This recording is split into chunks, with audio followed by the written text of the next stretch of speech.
1. We're recording. Yes, we are. Airborne. Kraken. Kraken. Airborne life. Welcome. Life of the sea and the air. I don't even know anymore. Welcome to Airborne Sealife. It's a podcast about metal and other metal-related things. Including nonsense. Including nonsense. To be I'm fair, one of your metal hosts. is at I'm least Yusuf Rashid. 50% nonsense. Yeah. Introduce I'm yourselves, Brendan. damn it. I am Brendan Sloan, yet another one of the podcast hosts. And then there's that guy. Yeah, I'm just here. Hello, I'm Manuel. That is Manuel Barbaro. I just work here. He does just work here. I don't pay any of them, including myself. But we all just work here. Yeah. So we're changing things up with how we've done the show. Normally we spend like an entire episode doing like an entire song, trying something different today. But we want to start out with some news. Brendan, what's the news? Anything fun? Oh, is there ever? Well, here's what I'm looking at. I've got an article from blabbermouth.net, and on it, it says Dragonforce's Through the Fire and Flames featured in TV ad for Despicable Me 4. I'm not even surprised in the slightest. It makes me so happy. Are you, Manuel? Like, are you really surprised by this? Surprised? No. Confused a little bit. Yeah, like a hair. I mean, it's so good. It's like, don't be wrong, I'm not against this whole idea in the slightest. I think this is delightful, and I think like our very niche brands of metal have finally kind of gone into like a mainstream, and I think that's very cool.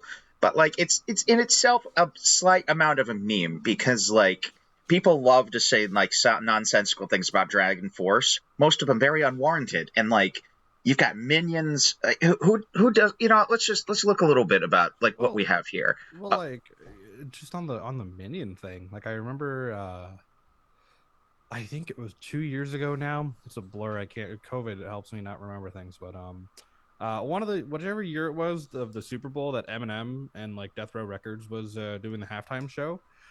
Eminem on his official Twitter account just had someone made a professional image for him of him standing in front of like millions and millions of minions, and he's like, "This my crew," and I went, "What the fuck is going on here?"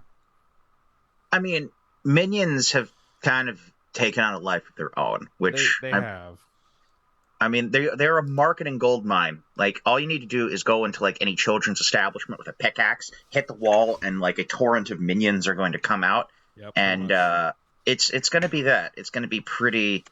It's going to be pretty crazy. So here's what we got. Why don't we take a look at like the specifics here? So according to, I think in quotation of the article, according to Dragonforce guitarist Herman Lee, Through the Fire and Flames, the lead track off of the band's 2006 album, Inhuman Rampage, was featured on TV ad for Despicable Me 4 in the latest installment of the animated franchise.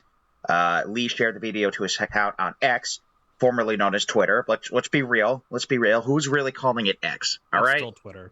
It's still Twitter. I've heard shitter thrown around, but like the X is as a like sh sound. No, always Twitter. Always Twitter. I inject it into my veins. I say this like as a man who does not use his Twitter account, but like it's a weird hill for me to die on, and I'm gonna die. I didn't use Twitter. Like I thought Twitter was a garbage fire before. I mean, it anyway, was. minions. There's no question in my mind that it hasn't been, but the ad. So the context of the ad, it's just like, I think Through the Fire and Flames has become your quintessential song for it's like it's first off, it's the one Dragonforce song like everyone knows. Like if you have because of the rock band thing, like when it became the one. Like, oh, it's the fastest song ever thing because of all the teenagers who got into Rock Band and had never heard of, guitar music from the last 40 years. Flames got its fame from Guitar Hero 3 being like the impossible song, right, to your point. And everyone's like, oh my god, what the fuck, right? And I really want to know, like, if you fast forward in time from 2007 or whenever that game came out, 2006, how that song became a meme in the end, and I think Herman Lee is entirely to blame for that. Herman Lee is a meme. I don't get me yeah, wrong. I love Dragonforce. I don't think it's fun band. It's chiptune players. metal. They are chiptune metal. But It's at the same chiptune time, metal. like, it's hilarious that Through the Fire and Flames has become such a viral meme again, to where okay, this is just like not Did a it side stop? tangent, but kind of, well, yeah. You remember that thing that happened a few years ago where like the world like randomly shut down? No. Remember that?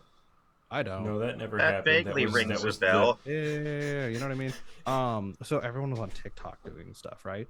And there were like videos of people doing like Dragonforce covers were going around, including one of my favorites where I believe elementary school music teacher did a cover of Through the Fire and Flames, or at least the intro of it, the keyboard intro, with those like boom whacker things that like make I've pitches. seen that.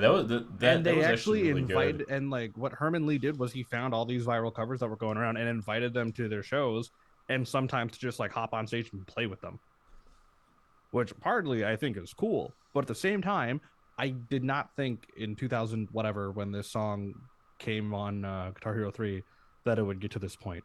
So here we are. I mean, I disagree. I think that if you listen to the song, like you listen to the absolute just punch in the face repeatedly, absolutely. like anime punch to the face, like throwing arms back and forth. That is that song. Like I think that is an inevitability, man. Like there's no way the song was not going to reach the level, because when you hear the song, what is it? It's like it's a demonstration, a technical. Because look at the music video of that song. It's Herman Lee going back and forth with everyone in the song, and they're like just going back and forth. Herman Lee and Sam Tutman. I'm sorry, that like just kind of went crazy there. But like the whole music video is just them going back and forth, drinking a beer casually, and then putting it down and jumping right back into it. That song, yeah, they knew what they were doing. Yeah, exactly. Yeah. They did know what they were doing. That song is a banner of technical excellence. And if you actually watch the ad on Herman Lee's Twitter, and that's right, I'm calling it Twitter. Come fight me. It opens with, you know, the standard showing the logo, but then it shows two characters, like a cat and like a girl, doing Dance Dance Revolution to it, and they're like moving their feet at the speed of light, and it's like, it makes sense. It's full of nonsense, and I love it. Like, I love Dragonforce. Like, I opened this podcast up.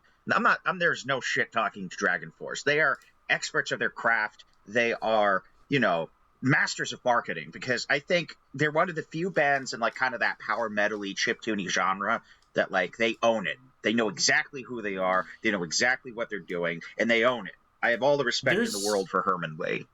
There's power metal bands that I think are genuinely like making art, like Camelot or Blind Guardian or Sabaton. Dragonforce. Or Sabaton. I mean, Sabaton is a little more like Dragonforce, where like mad at that one. They do one thing. There's exactly one thing you're going for when you go listen to a Sabaton song, but or a Dragonforce song, but there's nowhere else to get that, and it's like, there you go. Yeah. I mean, I like it. I think to Brendan's point, though, you are right. Like, it is very, like, it's a punch in the face. It basically is an anime theme, more or less, just a really long anime theme. And like Dragonforce knows what they're doing. The fact that it's in a Despicable Me ad is cool. I kind of want to see if it's included in the movie when it comes out. I mean, it probably won't. It almost never works out that way. Yeah, like that's true. It's either not going to be in the movie at all, or it's going to be so far back. Because think about it, that's marketing genius. Because like you hear it listening to the song, and like, okay. There's a very specific movie language we have to look at. It's either going to be it's going to be buried at the end somewhere, or in the end credits, or there's going to be a scene where there's going to be a very difficult like heist, or like there's going to be like a chase sequence where it's going to be a back and forth simultaneous telling where the characters are doing something relating to it, and it's going to synchronize the actions to the song, and you're going to see the person doing something unrelated, like just like how the characters were doing, Dance Dance Revolution. That is going to become the backtracking while you go back and forth between them doing this activity and another completely different scene of people just kicking ass. Yeah, we've seen that scene before. Yeah, I think it's likely. It's very few in betweens when it comes to using music in that way in a movie. In other news, it was NAMM recently, so the entire music world kind of took a weekend vacation. What sharp new instruments did someone like Schecter unveil for us, Yusuf? So for context, what razor sharp new instrument? Shut your mouth. They remade the Razorbacks. They stole it from Dean. What? No. Oh my god. Okay. So we have B-roll footage of this podcast where we went on a whole rant about this, and for the whole time we really hoped we were joking, and we realize more and more, even though it's a physical thing, we're not joking. So Schecter made a new signature model for Machine Gun Kelly, and it's a razor blade. Like, it's just shaped like a giant razor blade. Realistically, it's basically just a square. Yeah. I think it's got bare knuckles in it or something. But the thing is, this is Schecter. Schecter makes some of my favorite instruments. They're built like tanks. They sound great. And yet, I don't know anymore, man. Well, I apparently, so if you follow his name's Hunter, but he goes by Agu or Agu Fish on YouTube. Great dude, super nice guy. Super educational on all things guitar, and that's his whole channel is just dedicated to guitar reviews and playthroughs and whatnot. He did a video talking about the Schecter razor, whatever the heck we're gonna call it. And apparently, I think the body isn't made of wood. It's some kind of resin material, which I think is going to be interesting. And I bring this up because a lot of companies are wanting to attempt that more because, Aristides exists. Yeah. Yeah. And it might be significantly cheaper than wood. But yeah, I don't know. It's been tried before. Ibanez did it 10-15 years ago. Ibanez tried it. I had one of those. They never worked out until Aristides. Yeah, and like the a bunch of other companies are doing, like how everyone was doing the whole headless thing, and people are sticking to that more and more. But I did want to talk about one thing in particular that I don't think they announced at NAMM, but it was announced on this person's Instagram. That'll be a segue into today's topic of the episode, which is Red Miso by Animals as Leaders. Music Man's working on a new version of the Kaizen for Tosin that isn't made of wood.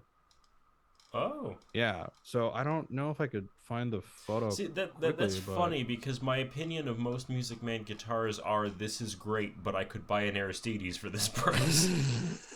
So I think one of the things to consider is, like, what are the advantages of resin? Like, what does it really offer? I mean, when we're saying, is it like cast in resin? Is it like coated in resin? What is the overlying, like, advantage to seeing this? There's a big issue in just luthierie as a industry these days, because we have cut down most of the old hardwood forests that there were. It's mostly because of the furniture industry, but it's getting harder and harder to get good quality wood to make instruments out of. Yeah. I mean, yeah, I posted it in the Discord, man. Well, if you want to take a quick look at that, I don't think we're going to put it on screen. I can put it on screen and post, but yeah. So that's what it's looking like, and it doesn't look like wood. I mean, even I'm looking at this, and it's like, that definitely does not look like wood. It looks kind of cool. Like, it has like cool effect. And at the end of the day, like, a big part of Aristides using their own patented material, it's just trying to replicate the resonance of certain woods. And it's where things get like really expensive when trying to build guitars, especially with necks, because there are a lot of necks that use like 9 or 5 piece of just different woods. It gets way too costly to do. On that, like, NAMM, if anything, we could talk about NAMM all we want, but we want to try to keep this short today. Or I'm going to start talking about Telecasters for 2 hours. I mean, that could be a thing, but I'm picking up what you're putting down. Yeah. But yeah, on the topic of Animals as Leaders, Brendan, we're looking at Red Miso today, right? We are looking at Red Miso today, and we're going to do so in a way where we can't get yelled at by people.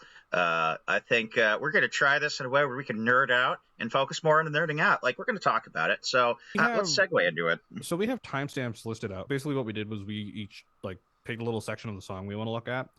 And the assumption or the hope is that we go in time order.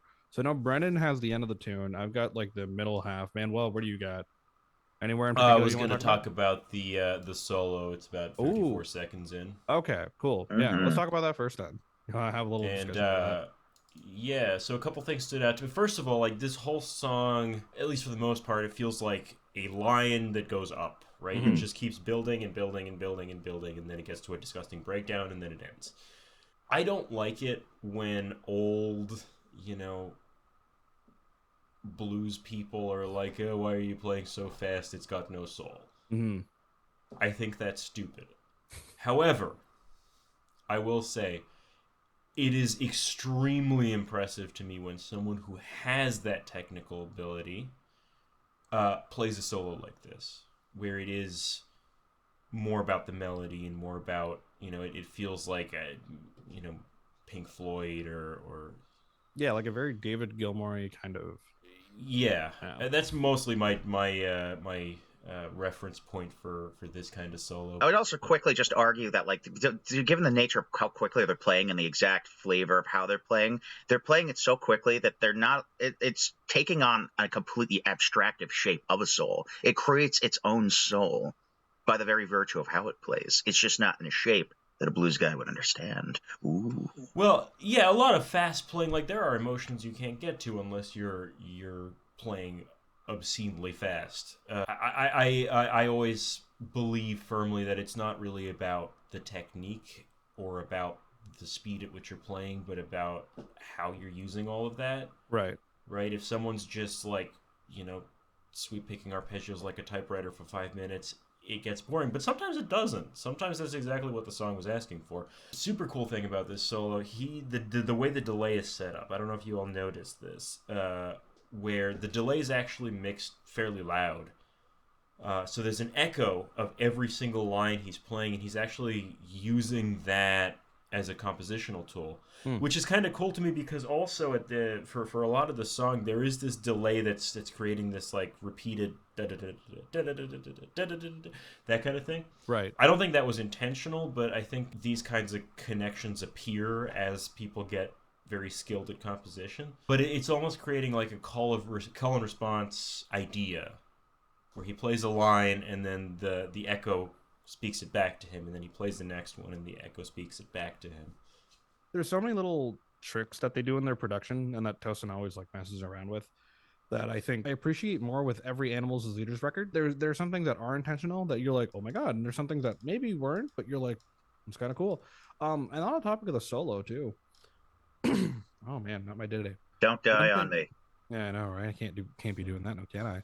I can't clean up after you. I'm sorry. Oh darn. I haven't really checked out much of this Animals as Leaders record as a whole, just because I kind of got off the hype train of it. But with Red Miso, I kind of like, it's my time to actually visit the album and listen to it a little more. I always think about it with when they released The Madness of Many back in 2015 or 16, whichever year it was. We were in school, I remember that. I would always tell people that The Madness of Many was basically what happened if prog guys made a jazz fusion album. It is. And it is. And I feel the same way with Red Miso, where that solo is, okay, yeah, this is what happens when a jazz fusion guy makes a prog album.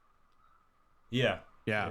But it is cool because it starts from that more like fusion-y, very, especially in the drums, there's so many little like, yeah, there's little intricate details. Things that Matt does that like it feels very 80s fusion-y, where it's like all over the place.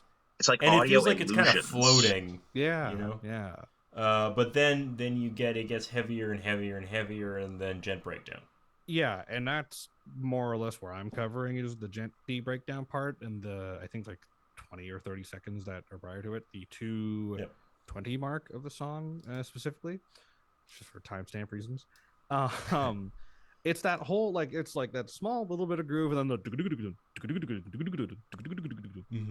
and that is so cool to me. I love hearing that kind of stuff, mainly because I want to try to play it and I can't because I am just never going to be able to thump as well as Tosin can. But what's so interesting to me about that brief part before the breakdown is in like in other prog tunes or like past Animals as Leader stuff, when things like that are happening, Matt is normally just mimicking it with his kick and not with the rest of the drum set. Like he's keeping some groove over it while his kick is doing the whole thing.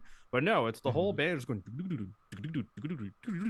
and it's just becoming more and more like chaotic each time as it grows and grows and grows until finally it gets to this dubstep level breakdown of just like boom.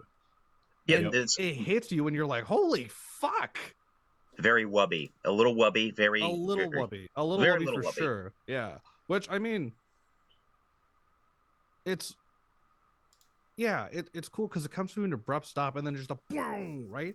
And in that moment, you're kind of like,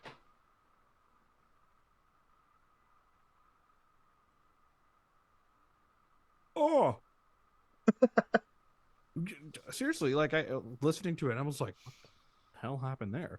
Oh my god, it's cool to me too because just the way that breakdown goes, where it's just some good old riffing, just holding down some notes, just let that thing sit, let it breathe, a couple sweeps, some pick scrapes here and there, just right. It's the closest thing to an old school kind of breakdown that I've heard in a modern prog group. You know what I mean, Manny?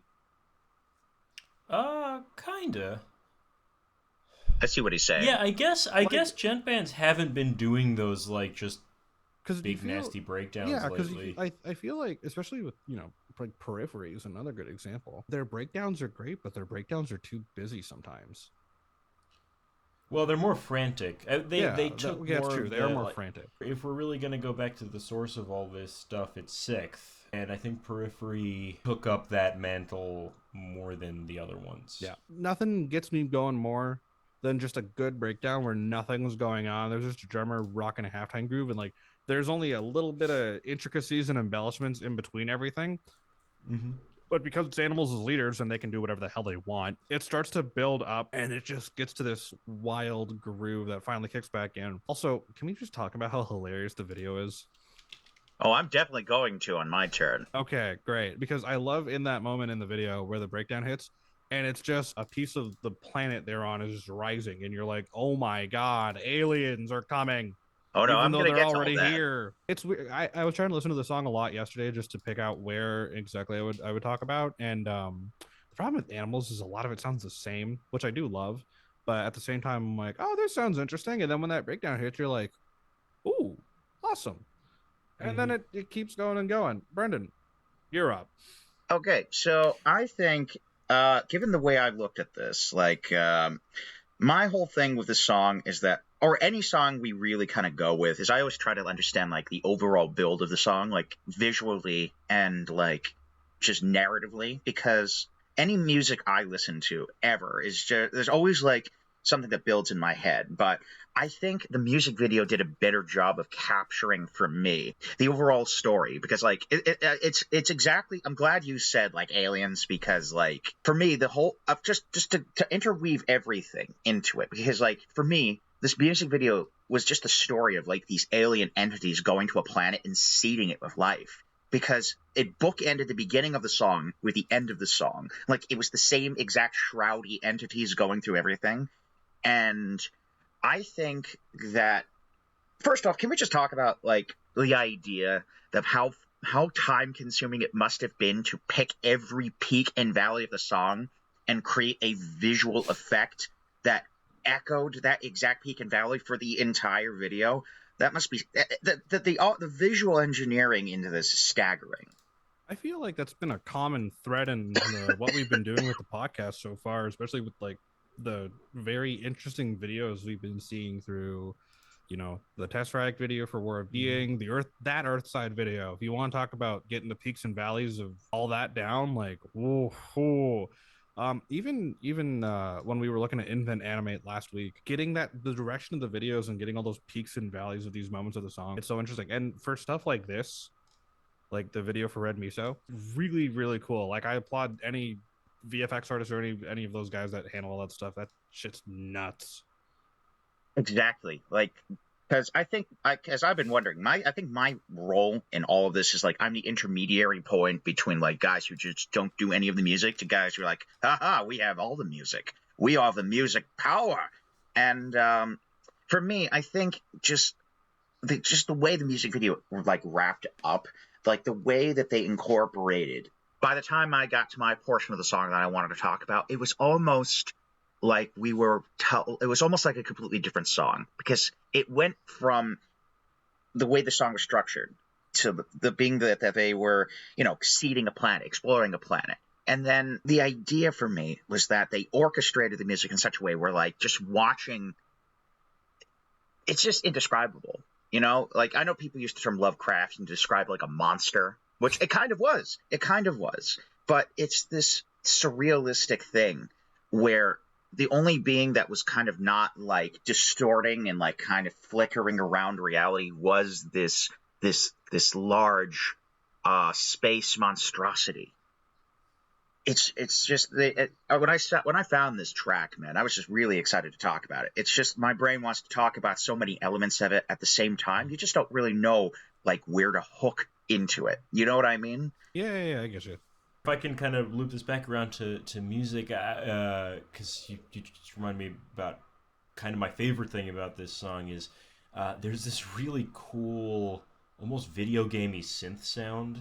Yes. Yeah. That keeps, and I'm obsessed. Anyone who knows me will know I'm obsessed with counterpoint, and obsessed with like the notion that counterpoint isn't just Bach fugues. That synth is some incredible counterpoint with the low guitars. It's just it makes together they make the riff because the low guitars chug and then the synth will just kind of pop out from between those chugs. It's so cool. Exactly. I think that the number one thing about it is that this song, for me, in my mind and in front of me, if the way it was structured is like, because you watch, the best way I could describe this song to people would be that it is a jazz fusion album made out of TV static and fractals. And that's, I think, the best way I could summarize it, because it doesn't make sense. But when you listen to the music and when you actually look at the video, it makes perfect sense. It's the only way I can describe it. But then the way they change from middle towards my portion of the song, they structure it in a way where it feels to me like everything is in fact flying up into space and spreading it, because the way that they bookend the song with the beginning of the song again with the same kind of entities going into a new planet, to me the ending of the song was almost like a rebirth. It was almost like a cyclical conclusion to things. And honestly, it was like the perfect conclusion of the story to me. Which, again, I know there's no lyrics to the song. I know there's nothing. But, like, it's like when you listen to that older song, Frankenstein, I think, by The Pretenders, if I'm not mistaken. Like, the way that song was built is it's built in such a way where it literally sounds like a guy creating a monster and then it rampaging through a laboratory and then going through a graveyard. But for me, this whole song from beginning to end was just the perfect summation of, beings going through space, beings embedding themselves into this creature, and then basically going back into space, spreading that influence elsewhere, which doesn't have a whole lot of musical theory to it. But I think that, for me, just getting to experience that complex kind of storytelling at the ending of the song was really genuinely like a worthwhile endeavor to go through. That's just kind of my takeaway from it. It's definitely an interesting tune. Manny? The whole arc form of this song is so well put together because it isn't your usual kind of up down reach peak and then come back down again. It's a line going up. Pretty much. It keeps increasing, like it keeps raising the stakes. Yeah. And in terms of that breakdown, like I definitely know the breakdown you're talking about, because it's all like, cool arpeggios, cool things, cool composition. And then you don't notice that all of those are building into a solid bat that it's about to hit you into the breakdown. It's like, oh, that's delightful and painful. Mm-hmm. It's it's foretelling of the breakdown. You just don't know how the breakdown's gonna happen. That's when the bat like strikes you, and you're like, "Oh my god, my dong! I thought you were aiming for the head." That's one of the marks of a truly great composer, where every thing that happens is both a surprise and exactly the thing that you wanted. Yeah. See, Haydn. Where they, yeah, Yeah, Haydn. Like exactly. I mean, all of the greats are able to do this, where they give you something that is very satisfying, but also not exactly what you were expecting. This has really given me motivation to listen to the whole album, which I probably will do on the way to work today. But yeah, Red Miso, great name too for a tune. Love me some Red Miso. I don't know what that means, but yeah. Yeah, I honestly, this is a lot simpler of a conversation than the rambles we've been on the last few weeks, which is actually kind of nice. Sounds like we had a plan this time. I know, it's as if we planned out in advance. What? Insane. Any closing thoughts, boys? Keep putting more cool things into children's adverts, like heavy metal bands, I guess. We're gonna get to a point where like there'll be more metal. I think metal's reaching a mainstream level. Again. Metal pops in and out of the mainstream. It does. It's starting to get a little crazier. So. Like I know, like Loathe has a new album coming out. All these like prog and gent bands are really getting into the mainstream because of social media and whatnot. Other bands that might not necessarily be deemed metal, named Sleep Token, just sold out their entire North American tour. Like, oh, I got tickets too. Case in point. Yeah, case in point. But no, you know what? Metal's making more of a mainstream, and it'd be hilarious, but like really cool if we saw like an Animals as Leaders tune used in like a movie advert or like used in a film somewhere. Wouldn't that be sick? That would be sick. Didn't Tosin work on the soundtrack to some movie recently? I don't remember. A short film or like a full length like? No, like hold on a sec. Maybe I don't know. I'll look that up later. All right. All I'm gonna say is that the second they reboot Reading Rainbow, they need to use the Psycho Stick version to like do the theme song, and I'd be a happy man. God. Well, I mean that is. I need an Animals as Leaders version of Reading Rainbow. That's what I need. Or like you could go really left field and take a band like Suffocation and let them do the Reading Rainbow cover. God, don't tell Animals as Leaders, Reading Rainbow, but it's still instrumental. Yeah. Oh, yeah. That I think wraps up at least this little discussion about Red Miso. Nice and short and sweet. Yeah. Shameless plugs as usual. You can find us here at Airborne Sealife on my YouTube account at Yusuf Rashid, which we are going to be setting up an actual YouTube account probably in the future, in the short feature and social medias and whatnot, so you can find us a little easier there. You can find me at Yusuf Rashid, Yusuf Rashid on Twitter, TikTok, YouTube, Instagram, and MySpace. You can find me at 8-String Alchemy on most but not all of the social media. I don't even know if it's most of them. Some of the social media. You can find Brendan here. Yep. Eventually I'll have other things to plug. I have ideas in the works, but we will plug those in the future. Oh, Manuel and I play in a death metal band called Necronomicon Ex Mortis. We've had 2 releases so far. No, yes, 2. 2 EPs. We have a self-titled EP. We don't do any of the like actual work. We just show up and play. Yeah, pretty much. We have 2 EPs out that's self-titled, and our second EP called Silver Bullet.